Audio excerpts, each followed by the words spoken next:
Kim Chiu at Paolo Avellino spotted ng fans sa Cebu.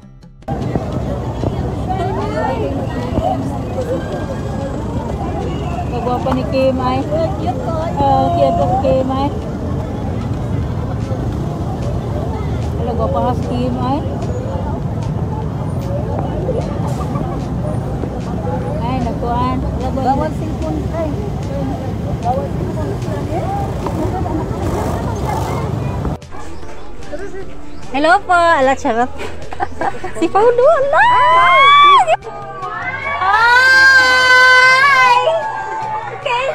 Sa ilang larawang lumabas online, makikitang parehong naka-focus sina Kim at Paolo sa kanilang mga eksena, ngunit hindi pa rin may kakaila ang visual chemistry ng dalawa kahit nasa set lamang.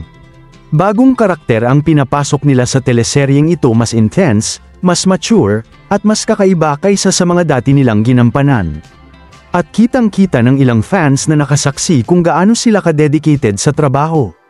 Ang gaganda nila sa personal, parang hindi totoong tao, ani ng isang netizen na nakakita sa kanila sa Cebu. Isa pang fan ang nagsabing, si Kim super blooming, si Paolo sobrang pogi. Grabe yung aura nila in real life.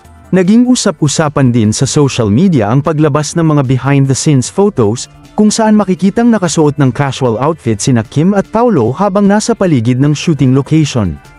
May ilan ding nagpaabot ng concern, sinasabing sana ay huwag na munang mag-leak ng larawan upang mapanatiling exciting at confidential ang plot ng teleserye.